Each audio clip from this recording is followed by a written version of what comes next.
Two teenage boys shoved a quiet waitress to the floor of a small-town bar. But when she tried to stand, something slipped from her shoulder. And when one man at the bar saw it, everything stopped. Because that bruise wasn't from tonight. Before we go further, let us know in the comments where you're watching from. We'd love to hear from you. And if you're new here, click on the subscribe button so you never miss any of our upcoming videos.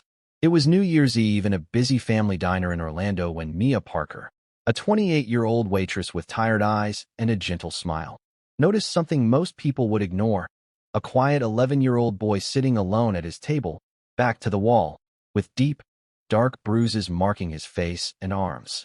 His plate sat untouched, his water glass still full, while the couple with him laughed and spoke like nothing was wrong.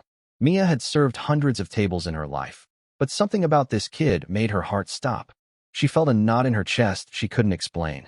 Mia approached with simple words at first: "Is everything okay?" But the boy didn't answer. The adults brushed her off, saying he wasn't hungry, he'd eat later, everything was fine. But Mia saw the bruise near the boy's temple, the scratch between his eyebrows, the way his little shoulders seemed slumped, not from shyness, but fear. She had trained herself to notice the details others missed, the small sign, the hesitation in a voice, because she once saw a friend suffer and wished she had done something sooner. So she did something quiet and brave. She wrote a simple note: "Do you need help?" and showed it only to the boy when his guardians weren't looking. He looked up, eyes wide, lips trembling, and nodded. Just once. But it was enough to tell her this was far from okay. Mia excused herself and dialed 911 without hesitation, her voice steady, but her heartbeat racing. Within minutes, police were on the scene, and what they discovered was shocking. The boy had been tied by his ankles and neck, hung upside down from a door in his home. Doctors later found he was severely underweight and bore marks of repeated abuse. WPTV News Channel 5 West Palm. When officers interviewed the boy, he recounted, in a trembling voice, how he was hit with a wooden broom, beaten with closed fists, handcuffed to moving equipment, and starved as punishment. The man sitting at that table, the boy's stepfather, was arrested that night on charges of child abuse and neglect. The mother was later arrested on neglect charges as well. The boy and his 4-year-old sister were taken from the home to safety. WPTV News Channel 5 West Palm. Mia stood outside the restaurant afterward, trembling in the night air, her apron still tied at her waist, wondering how many others like him might be sitting unnoticed in plain sight. She asked herself quietly, what if I hadn't looked closer? What if I had assumed someone else would intervene? Many in the community praised her as a hero. But to Mia, she was simply doing what any human being should do when they sense a child in danger. Now I want to ask you, if that were your child, how would you feel knowing someone stepped in? If that were you sitting in that restaurant, bruised and unseen, waiting for someone to notice, what would you need? Think about that as you watch the rest of this story. Before we continue with what happened next and how the law responded, let us know in the comments where you're watching from. We'd love to hear from you. And if you're new here, click on the subscribe button so you never miss any of our upcoming videos. If you want the next section continuing this story's tension, aftermath, legal consequences, or emotional reflection, just say continue, and I'll write the next part in the same style. Lily was 18 years old, barely old enough to feel like an adult, but already carrying the quiet weight of one. This was her first real job, the kind you don't take because it's a dream, but because bills don't wait. She worked evenings at the bar after community college classes, tying her apron with careful hands, repeating polite phrases in her head before every shift. Smile.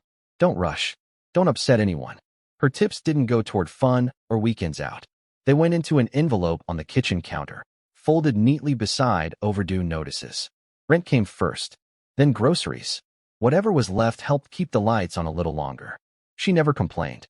Not to her coworkers, not to her friends, not even to herself.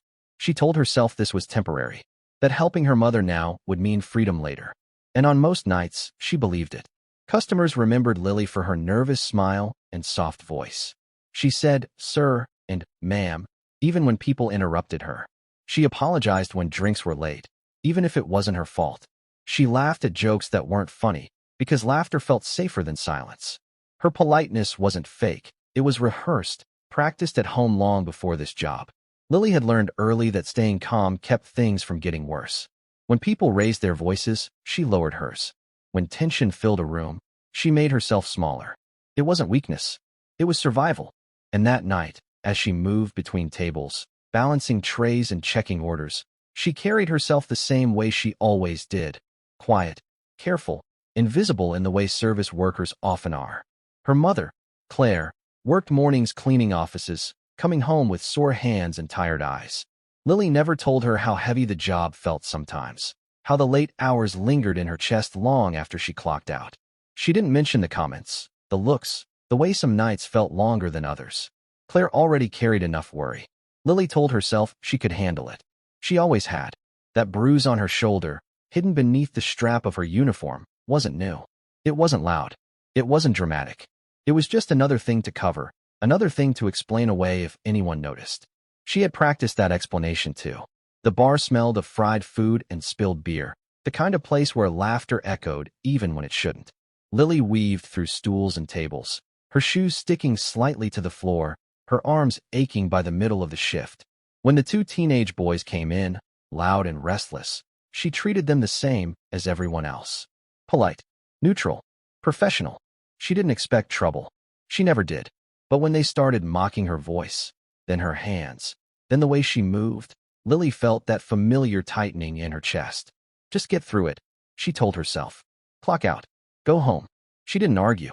She didn't push back. She tried to step away. That was when everything tipped. When Lily hit the floor, the sound of the tray crashing was sharper than the laughter that followed. Glass slid across the room, spinning once before stopping near the bar. Lily dropped to her knees, one hand braced against the floor, the other clutching her shoulder. Her breath caught, not just from the fall, but from the sudden exposure. The strap slipped. Skin showed. And there it was. Dark. Faded at the edges. Older than tonight. Older than this moment. The laughter cut through the silence, but not everyone was laughing anymore. One man at the bar stared, his drink untouched, his eyes fixed on Lily's shoulder. What no one in that bar knew was why Lily hadn't told anyone about the bruise. The boys didn't arrive all at once in Lily's awareness. At first, it was just loud laughter cutting through the hum of the room, the kind that bounced off the walls and made conversation stall for half a second before resuming. Then it was the glow of phone screens, held low but always angled outward, cameras rolling without permission. They filmed each other, the drinks, the room, anything that moved. When Lily passed their table the first time, one of them leaned back in his chair and said, "Hey, sweetheart," stretching the word like it belonged to him. Lily felt her shoulders tense, but kept walking. She'd heard worse. She told herself it was harmless noise, the kind that faded if you didn't feed it. But it didn't fade. It followed her. Each trip past their table came with a comment, a laugh, a nudge between them, as if she were part of a private joke she never agreed to join. Around them, the bar kept breathing like nothing was wrong. A couple at the corner table stopped talking when the boys raised their voices again. Two women near the window exchanged a look, the kind that said this feels off, but they didn't move. A man at the bar glanced over, frowned briefly, then turned back to his drink. Everyone noticed, in their own quiet way. No one said anything. The owner was in the back dealing with a delivery, unaware of the shift in the room. Lily felt it, though. The air felt tighter. Her steps shortened.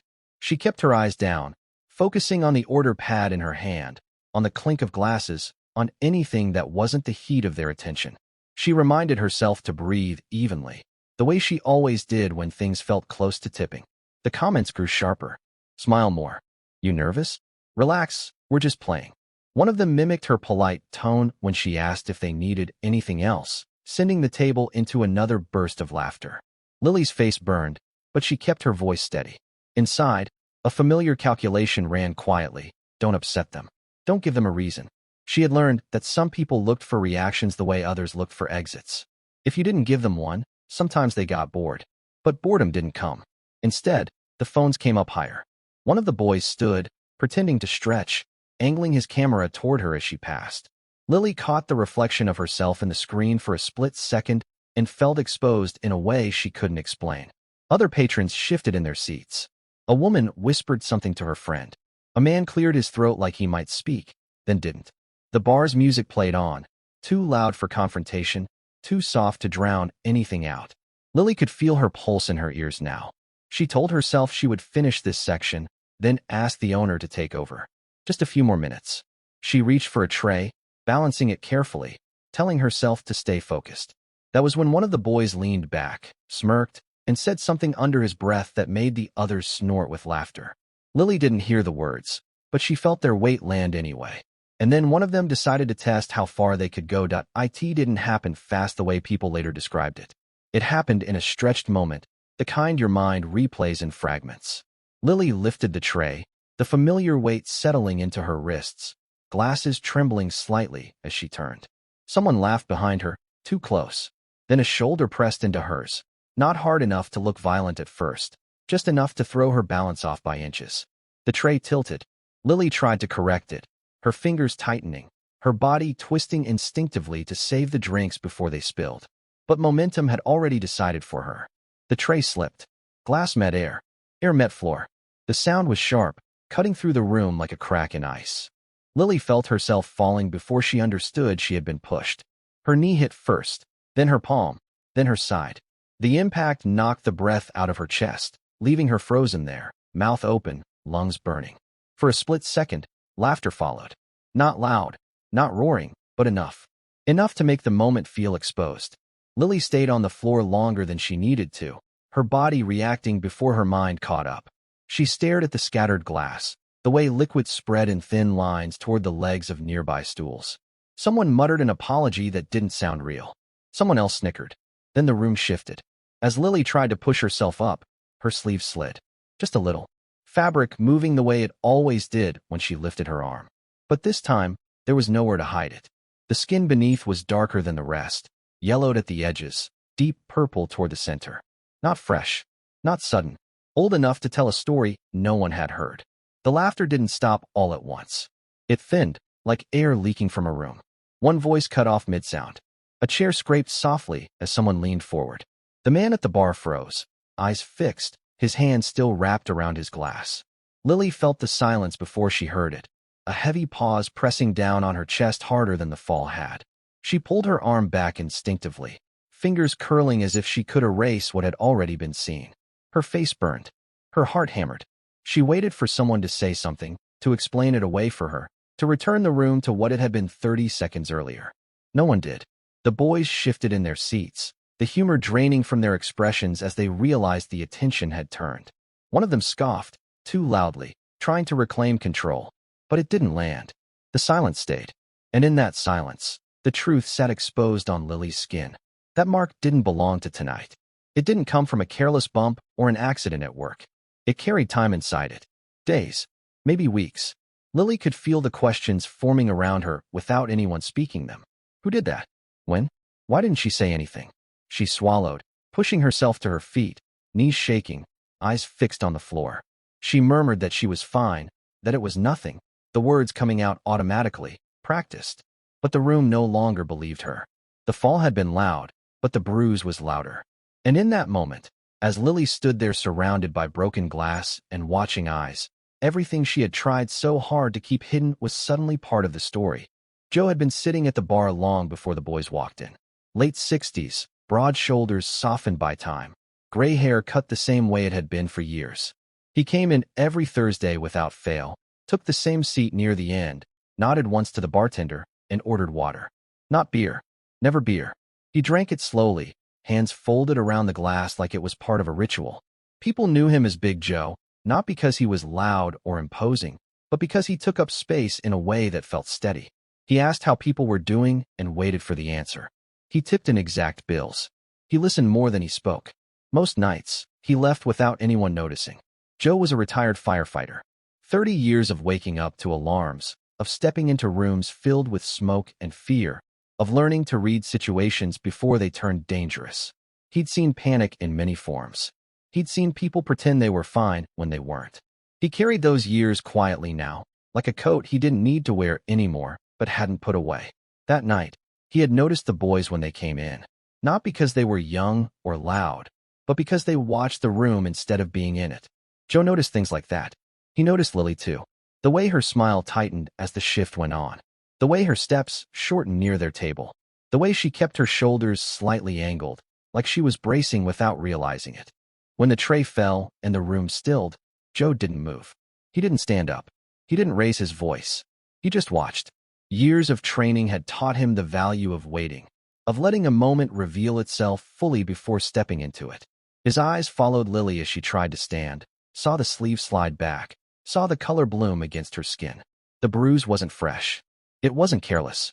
It had shape and depth, the kind that comes from force, not accident. Joe's jaw tightened slightly, the only sign of what registered in his mind. He'd seen bruises like that before, on calls no one talked about later, on people who swore they were fine while their bodies told a different story. Around him, the room held its breath. Joe stayed still, his glass untouched, his posture calm. He didn't need to look at the boys to know they were shifting. He didn't need to hear the excuses forming. He had already placed the bruise in a category his mind recognized.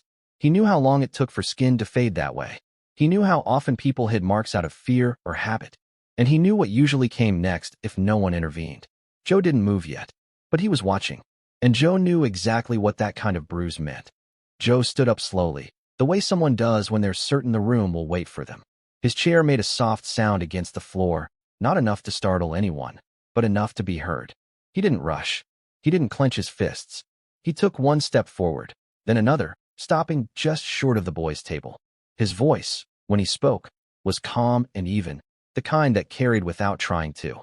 "Son," he said, not sharply, not kindly either. "Who taught you it's funny to hurt someone smaller than you?" For a moment, the boys didn't know how to react. Then one of them laughed, a quick sound meant to dismiss the question. Another snorted, shaking his head like this was all a misunderstanding, like the room would reset if they treated it lightly enough. "Man, relax," one of them said. It was a joke. Their laughter tried to pull the air back in their favor, tried to make the moment small again.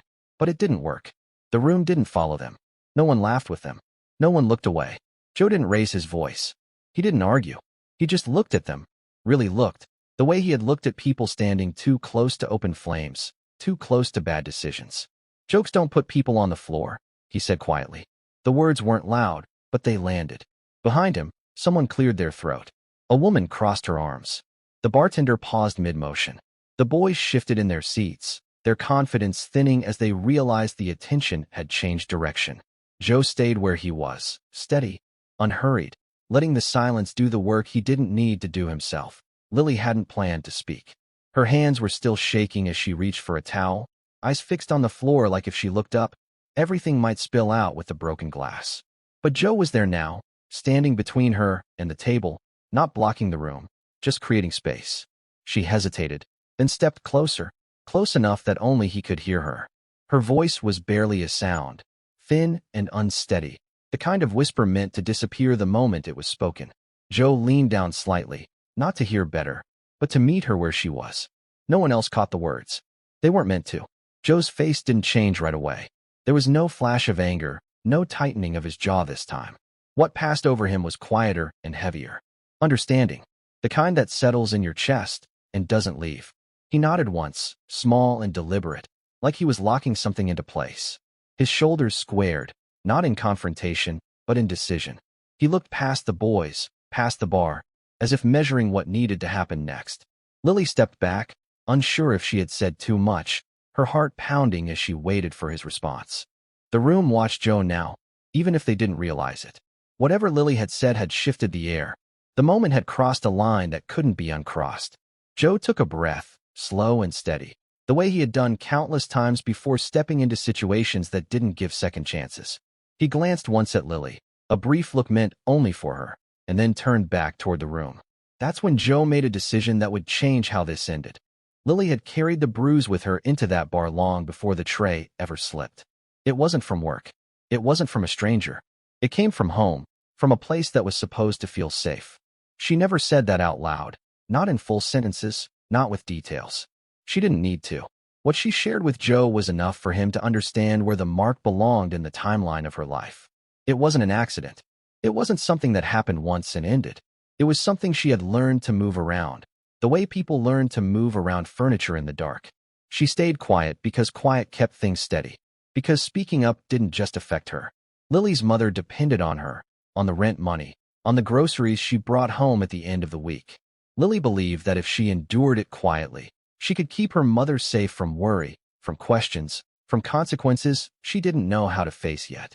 Silence became a kind of shield, not because she didn't know something was wrong, but because she was choosing what she thought was the least harmful option in a world that hadn't given her many good ones.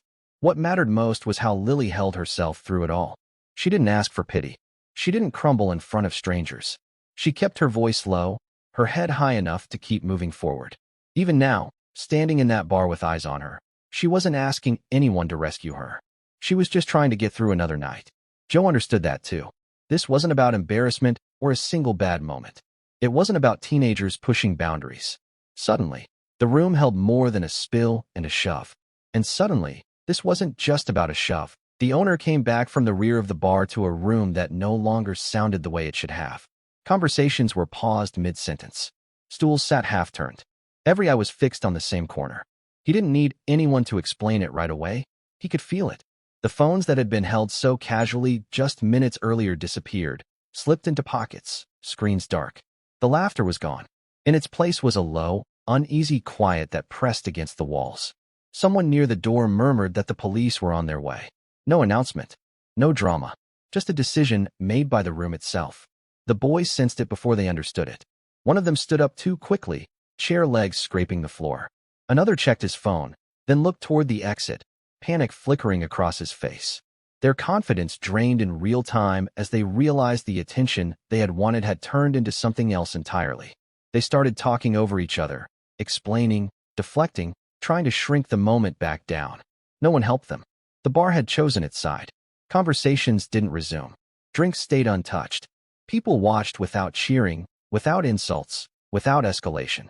Joe remained where he was, hands at his sides, posture relaxed but unmovable. He didn't block the door. He didn't threaten. He didn't lay a hand on anyone. He didn't need to. His presence did the work for him, steady and patient, like a line drawn that no one wanted to cross. The owner positioned himself nearby, face tight with understanding. The boys hovered between staying and running, unsure which choice would make things worse. And in that stillness, the lesson settled in. Authority doesn't shout. It waits. The police arrived quietly, just enough to make the boys realize the room wasn't bluffing. They were escorted out without a struggle, murmuring excuses that no one listened to. The owner made it clear they would never return. Consequences hung in the air, understood without being spelled out. Actions have weight, and tonight, those choices had led to accountability. No dramatic arrests, no shouting, just resolution, calm but undeniable. The tension that had gripped the room slowly began to lift. Lily, still trembling slightly, was surrounded almost immediately. Women from nearby tables came forward with soft words, with small gestures of care. Someone handed her a glass of water. Another offered to call her a ride home. For the first time that night, she felt seen not as someone to tolerate or overlook, but as someone to protect, to support. Her hands unclenched, her shoulders lowered. She allowed herself a brief exhale, a quiet acknowledgement that she had made it through this moment intact. Joe remained standing a moment longer, watching Lily's relief bloom into a hesitant calm. He adjusted his jacket, ran a hand across his hair, and nodded once to the owner. There was no need for words. His role here had been to observe, to intervene without force, to let the room itself recognize right from wrong. As quietly as he had arrived, Joe began to move toward the door, his presence lingering in the hearts of those who had watched, a reminder that protection didn't always come with noise. Joe knelt slightly as Lily straightened, his eyes meeting hers with a quiet certainty that needed no embellishment. "You didn't deserve any of it," he said, voice low but steady, carrying more weight than any shout could. Lily nodded, words failing her, relief and exhaustion mingling in a tight knot she could finally release. For a moment, the world outside that bar didn't exist. There was only acknowledgement, recognition, and the soft, steady power of someone who had seen enough to know the difference between what was right and what was inevitable if ignored. Without another word, Joe turned. He left the same way he had come, slowly, deliberately, without drawing attention, without needing applause. The bar exhaled as if it had been holding its breath all along. Lily's hands relaxed. The women who had surrounded her offered small smiles. Drinks returned to tables. Life returned to rhythm. Yet, the impression Joe left lingered. A quiet authority, a gentle justice, a reminder that protection and courage do not always announce themselves. Sometimes justice doesn't roar. Sometimes it just stands up. And now we want to hear from you. What do you think should have happened to those boys that night? Tell us in the comments. If this story stayed with you, hit like. It helps us share more stories like this. And subscribe for one every week.